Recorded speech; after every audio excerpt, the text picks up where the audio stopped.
things might get a little bit loose for you. That's what happened to Will Power when I saw that 2 years ago in turn number 2. Ideally, I think you'd like to be low, in particular going into. Oh, we have a huge crash here on the track right now. It looks like Mikhail Aleshin. I'll have to look up who it is. I saw Aleshin earlier was running very close with Charlie Kimball and as well Sebastian Saavedra, but don't want to identify just yet who it is, as we have yet to identify. It looks like Marco Andretti may have been involved just by looking at the colors. Now, a few laps ago, I noticed, and indeed I do see Charlie Kimball in the car. He is moving. That is good news. But I did see, and he gives 2 thumbs up, does Charlie Kimball. Charlie Kimball gave 2 thumbs up in that 83 machine. I saw earlier that we saw Sebastian Saavedra running with those, but this is going to be Mikhail Aleshin, also Charlie Kimball. Jack Hawksworth is involved as well. Looked like Mikhail Aleshin and Sebastian Bourdais, I understand, also involved.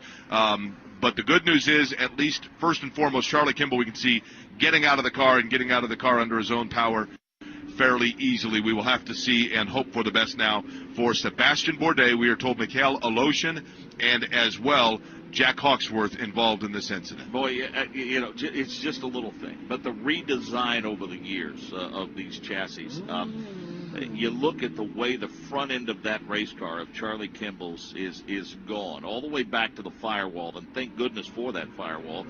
We see Marco Andretti, he's out on the course. The safety vehicle is going by to pick up Marco Andretti. So we're happy to report that Charlie Kimball and Michael Andretti both got out of their cars. They appear to be okay. They're walking to the safety vehicles under their own power. We're waiting for an update now to see what the situation is with the car of Jack Hawksworth and the number 11 machine of Sebastian Bourdais. This incident is in turn number 4. Now, Hawksworth is on pit road. Didn't mean to interrupt. Okay. We do see the 98 machine of Hawksworth is on pit road. Okay. And it looks like they are working on Mikhail Aleshin, and this is probably going to end this session of this warm-up here. It is, because we at can the see Auto now, Club Speedway in Fontana, California. Jake, we can see now that a car got up into the fence, the catch fence portion of it, and has disconnected the fence. There was a piece of suspension caught up in that fence, so that portion with the wheel and suspension, that portion of the fence was ripped away, and this is what you sometimes don't like about final warm-up sessions on ovals. We understand that you wanted one session under race conditions, and we pushed it back so the sun would not be a factor. But I think our thoughts and attentions right now turn to the driver of the number 7 machine, Mikhail Aleshin. That's who we believe the safety crew is working to extricate from his vehicle now. As we said, we know the 98 machine of Jack Hawksworth. It reported back to pit road. We saw Marco. We saw Charlie Kimball. Nick Yeoman, I know you don't have a good view of the entire pit road, but did the 11 of Sebastian Bourdais make it back to pit road? Can you help us with that? I can look.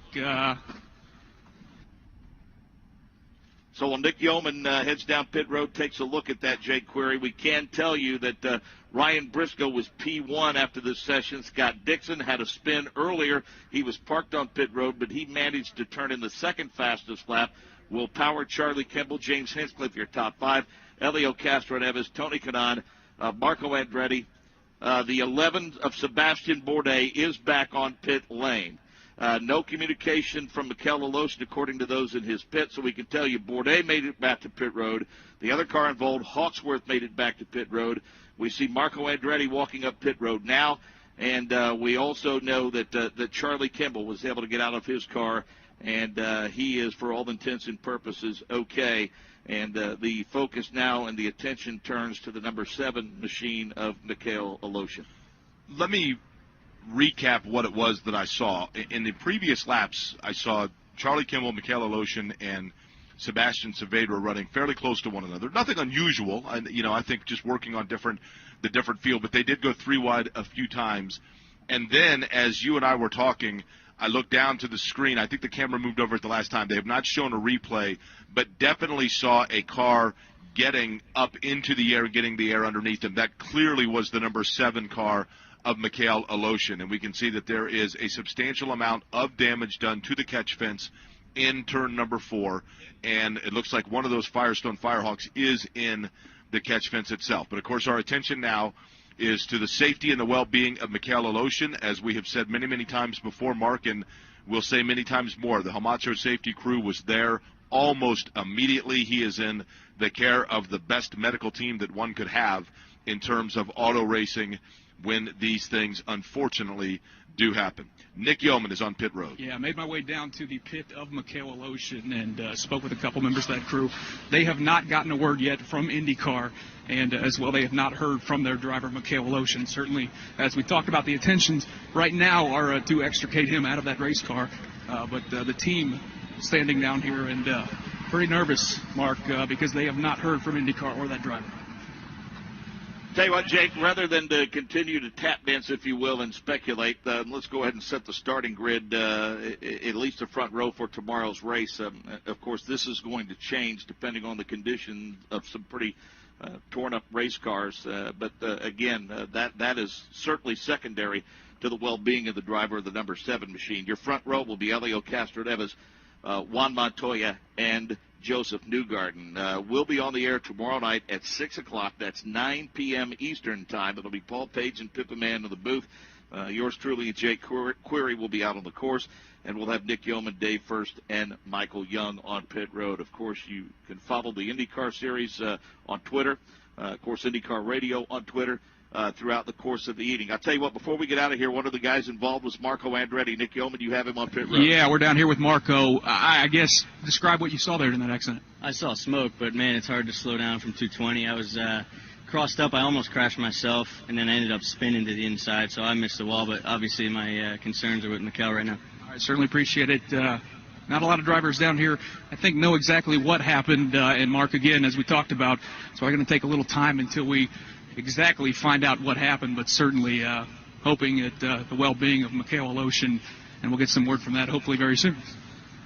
Safety officials are working to repair a section of the fence that was dislodged about the apex of turn number 4. That's one of the many reasons why this session was ended early. They're still working over the number 83 machine of Charlie Kimball. Again, happy to report Charlie is okay.